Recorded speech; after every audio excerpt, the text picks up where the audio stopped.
자, 본격적인 자료 분석에 들어가 보죠. 요즘 종양학 치료 판도가 완전히 뒤집히고 있는 거 다들 알고 계시죠? 지독한 화학암제 시대에서 아주 정밀한 방사성 의약품의 시대로 넘어가고 있습니다. 오늘 해설해드릴 내용이 바로 이 거대한 패러다임 변화, 그리고 그 중심에 있는 기술과 트렌드입니다. 한번 상상해 볼까요? 암 치료제가 일종의 방사선 스마트 폭탄이 되는 겁니다. 정상적이고 건강한 세포는 털끝 하나 건드리지 않고 딱 종양만 골라서 파괴하는 거죠. 진짜 꿈 같은 이야기 같잖아요. 근데 이게 현실이 되고 있으니까 전 세계 투자자들이 지금 바이오, 그중에서도 방사성 의약품 섹터에 미친 듯이 열광하는 겁니다. 이 시장의 규모가 얼마나 어마어마한 기회인지 딱 숫자 하나로 정리해드릴게요. 13억 9천만 달러. 우리 돈으로 치면 조 단위가 훌쩍 넘죠. 이게 노바티스의 플루빅토라는 약 하나가 2023년 딱 1년 동안 벌어들인 돈입니다. 잠재력 운운할 때가 아니에요. 이미 시장은 현실에서 폭발해버렸다는 완벽한 증거죠. 이런 엄청난 성공을 눈앞에서 보니까 당연히 골드러시가 터질 수밖에요. 노바티스, 일라이릴리, 아스트라제네카 같은 글로벌 빅파마들이 지금 앞다퉈서 기술력 좋은 작은 방사성 의약품 바이오 벤처들을 삼키고 있습니다. 그것도 수십억 달러씩 펑펑 써가면서 말이에요. 말 그대로 전쟁입니다. 자, 그럼 오늘 우리가 짚어볼 핵심 내용들입니다. 방사성 의약품 르네상스의 배경부터 프로스타비오 진단신약, 차세대 치료제 루도타디펩, 재무구조, 핵심 리스크, 그리고 마지막 퓨처캠의 전체적인 전망까지 이 폭발적인 시장을 객관적으로 빠르게 훑어보겠습니다. 첫 번째 파트입니다. 방사성 의약품의 르네상스. 암치료의 거시적인 문제를 단번에 해결해버린 도대체 어떤 혁신적인 기술이길래 이렇게 난리인지부터 좀 짚고 넘어가죠. 여기서 무조건 알아야 할 단어가 하나 있습니다. 바로 테라노스틱스인데요. 진단과 치료를 합친 혁신적인 개념이에요. 똑같은 분자 표적을 써서 암을 찾아내는 동시에 바로 파괴해버리는 겁니다. 그러니까 기존 항암제가 무차별적으로 쏘아대는 샷건이었다면 이건 특정 전립선암 세포만 정확히 노리는 스나이퍼 라이플인 거죠. 진짜 깔끔하잖아요. 이런 무대에서 왜 하필 퓨처캠이 주목받는 걸까요? 이 회사 요새 유행한다고 덜컥 생긴 신생회사가 아니거든요. 무려 2001년부터 방사성 전구체를 국산화하면서 바닥부터 다져온 찐 선구자입니다.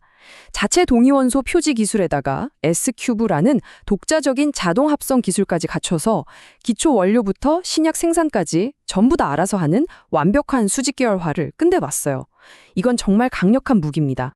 두 번째 파트로 넘어갈게요. 진단신약 프로스터뷰. 기술력을 넘어 드디어 시장에 선보이는 첫 번째 주요 상업용 솔루션 이야기입니다. 2026년 4월 30일, 이 날짜 꼭 기억하셔야 됩니다. 프로스타뷰가 드디어 대한민국 43번째 신약으로 공식 품목 허가를 받았거든요. 이게 무슨 뜻이냐고요? 그동안 연구실에서 개발만 하던 회사가 이제는 진짜 상업 단계의 의약품 공급업체로 완전히 탈바꿈했다는 엄청난 의미입니다. 근데 이 약이 뭐가 그렇게 특별할까요? 한마디로 물류가 기가 막힙니다. 예전에 쓰던 갈륨 68은 반감기가 68분밖에 안 돼서 병원 안에 생산시설이 없으면 사실상 쓰지를 못했어요. 다 날아가 보이니까요. 근데 프로스타비는 불소 18이라는 걸 써서 이 시간을 110분으로 확 늘렸습니다. 덕분에 한 곳에서 왕창 만들어서 널리 유통할 수 있게 된 거죠.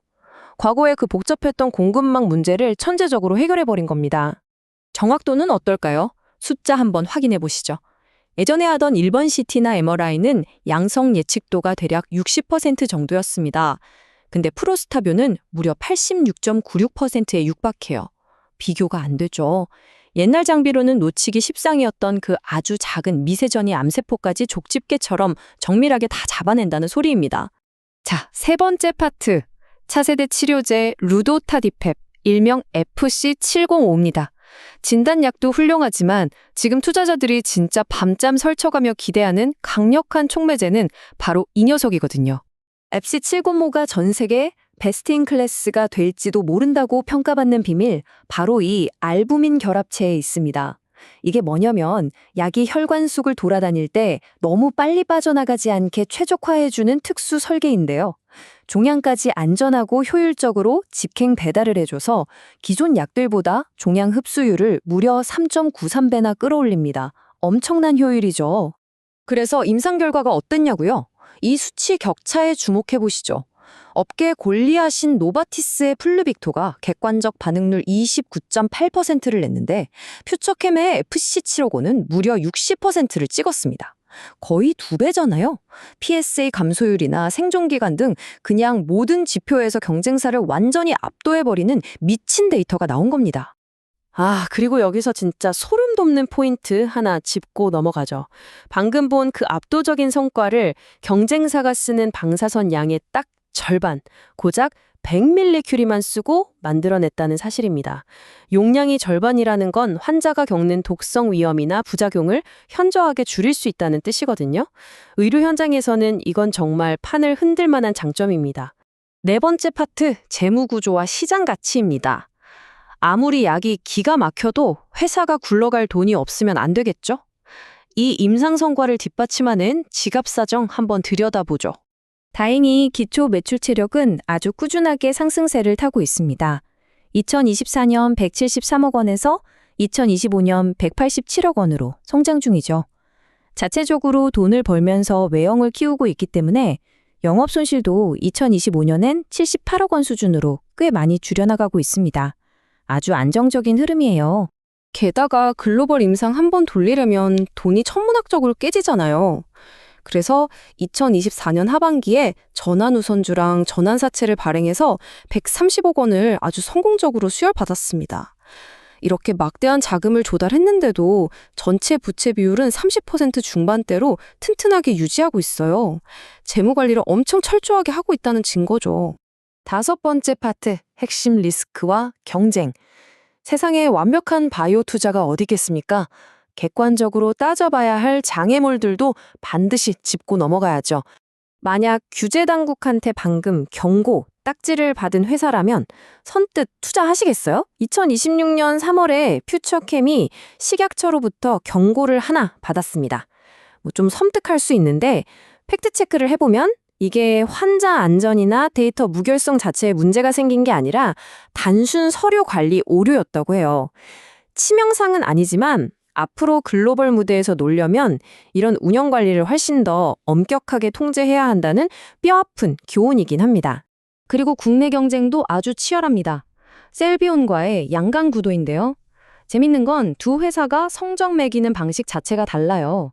퓨처캠은 더 정밀하지만 엄청 보수적인 기준을 들이대고 있고 셀비온은 기존 약들이랑 비교하기 편한 범용 기준을 씁니다. 이런 평가 지표의 차이가 나중에 실제 의료 현장에서 어떤 처방 결과로 이어질지 이건 끝까지 흥미롭게 지켜보셔야 할 관전 포인트입니다. 자, 벌써 마지막 여섯 번째 파트입니다. 퓨처캠 전체 전망. 지금까지 해설해드린 기술력, 임상 데이터, 재무 상태, 그리고 리스크까지 다 합쳐보면 결국 어떤 결론이 나올까요? 앞으로 다가올 타임라인을 보면 큼직큼직한 모멘텀들이 줄을 서 있습니다. 2025년 중국 프로스타뷰 임상 3상 완료, 2026년 상반기 미국 FC7호 데이터 확보, 그리고 본격적인 상업 매출 발생까지. 특히 미국 임상 결과, 저게 진짜 어떻게 나오냐에 따라서 대규모 글로벌 라이센스 아웃, 즉 대박 계약이 터질 수도 있는 가장 중요한 촉매제입니다. 결국 이 자료 분석을 마무리하면서 여러분이 스스로 던져보셔야 할 마지막 질문은 이겁니다. 퓨처캠이 자랑하는 저 압도적인 베스트인 클래스 데이터가 과연 경쟁자들이 턱 밑까지 추격해오기 전에 글로벌 초대형 파트너십이라는 홈런을 쳐낼 수 있을까요? 부인할 수 없는 뛰어난 기술력과 빠르게 째깍거리는 경쟁의 시계 사이에서 여러분은 어떤 가능성을 보셨는지 묻고 싶습니다. 오늘 해설은 여기까지입니다. 이 거대한 흐름을 이해하시는 데 큰 도움이 되셨기를 바랍니다.